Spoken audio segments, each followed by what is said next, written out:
विपक्षी पार्टियों के नए गठबंधन को इंडिया नाम दिया गया है। इस नाम को राजनीतिक विश्लेषक एक बड़ा दांव मान रहे हैं, क्योंकि देश का नाम होने के चलते भाजपा के लिए इसका विरोध करना वाकई में चुनौतीपूर्ण होगा। इस बीच एक सवाल यह भी उठने लगा कि आखिर देश का नाम इंडिया कैसे पड़ा, साथ ही देश को अलग अलग नामों से क्यों जाना जाता है। सबसे पहले तो ये जान लीजिए कि देश के 4 नाम हैं। इन नामों से ही हमारे देश को जाना जाता है: भारत, इंडिया, हिंदुस्तान और आर्यवर्त। आर्यवर्त अब उतना प्रचलन में नहीं है, तो हो सकता है कि कई लोग न जानते हों।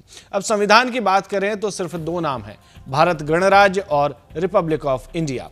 आर्टिकल 1 में साफ साफ लिखा है कि India that is Bharat shall be a union of state, और इसके साथ ही देश का नाम पुरातन काल से भारत वंश था, जहां से भारत नाम की उत्पत्ति हुई। इसके साथ ही कुछ लोगों का यह भी मानना है कि भारत नाम के जो राजा थे, राजा भरत, उनके राजवंश के नाम पर इस देश का नाम पड़ा। महाराजा दुष्यंत और रानी शकुंतला के बेटे राजा भरत को भारत का पहला राजा माना जाता था, और हम भी इतिहास में ऐसा ही कुछ पढ़ते आए हैं। कई स्कूली किताबों पर शेर के दांत गिरने वाले बच्चे की जो तस्वीर आपको दिखाई जाती है, ये राजा भरत की बनाई गई पेंटिंग बताई जाती है, जिसमें वे शेर के दांत गिन रहे हैं। इसके अलावा भारत के बाद देश का दूसरा नाम हिंदुस्तान पड़ा। इस नाम के पीछे भी एक बड़ी रोचक कहानी है, वो भी जान लेते हैं। दरअसल तुर्की और ईरान के लोग जब भारत में दाखिल हुए तो उन्होंने सिंधु घाटी से प्रवेश किया।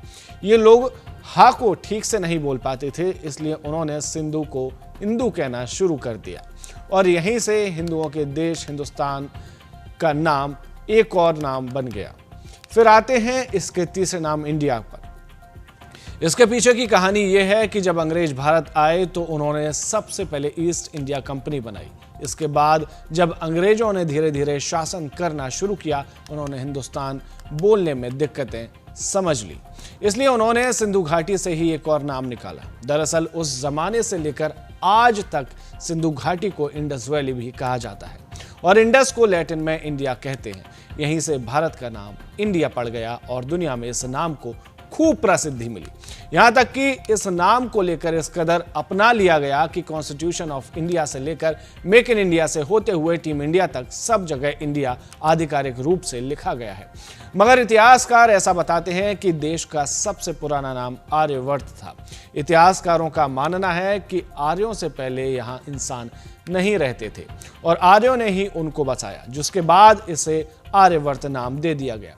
वहीं इस मामले पर देश के विदेश मंत्री एस जयशंकर ने कहा कि जो लोग इस बात पर सवाल उठा रहे हैं वो मुझसे बात कर सकते हैं, जिसके जवाब में आरजेडी के सांसद मनोज झा ने बयान दिया है। नहीं, मेरे साथ आ जाए वो, मैं इनवाइट कर रहा हूं उनको, मेरे साथ आए। India that is Bharat article 1 है। 19 जुलाई से पहले जयशंकर साहब आपको ये बोलते हुए कभी नहीं सुना। थोड़ा आईना रखिए जयशंकर साहब, आप तो कैरियर ब्यूरोक्रेट रहे हैं, आपने अलग अलग सरकारों के साथ काम किया, आपको हो क्या गया?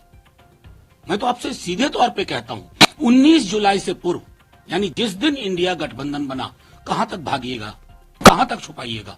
हमारा टैगलाइन है, जुड़ेगा भारत, जीतेगा इंडिया। और यह भी कहूं कि हम शायद आने वाले दिनों में भारत के भी एब्रिविएशन करके इंडिया भारत अलायंस कर लेंगे। तब क्या कीजिएगा जयशंकर जी? मुझको चिंता इस बात की है कि फिर आपकी पोटली खाली हो जाएगी। Think big. एक देश के आप विदेश मंत्री हैं, इस तरह की हरकतों से ना लोग हम पर दुनिया में हंस रहे हैं। हमने क्या बना लिया अपने को? सिर्फ इसलिए कि एक अलायंस का नाम इंडिया हो गया तो साहब तमाम तरह के कुतर्क गढ़ने लगे। जचता नहीं है, पचता नहीं है जयशंकर साहब। कितनों चादर आप ढोएंगे ना, उसे ढकने की कोशिश करेंगे, ढका नहीं जाएगा। ये विजडम इंडेक्स के 0 होने का भी प्रमाण है। सर, लेकिन जो लोग भारत नाम का विरोध कर रहे हैं, ये उनकी मानसिकता को दर्शाता है। किसने विरोध किया? अरे ये इनको घोस्ट आता है क्या सपने में? भूत प्रेत देखने लगे हैं ये लोग।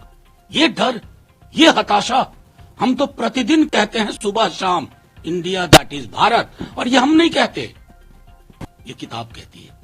अनुराग ठाकुर जी, किसी नेता के आत्ममुग्धता में इतना विवश और बेबस मत हो जाइए ना कि इस किताब को दरकिनार करने लगी। कोई नहीं, भारत पे गर्व है, इंडिया पे गर्व है, हिंदुस्तान पे गर्व है। क्या क्या छीन लोगे? क्या क्या उठा के ले जाओगे यहां से?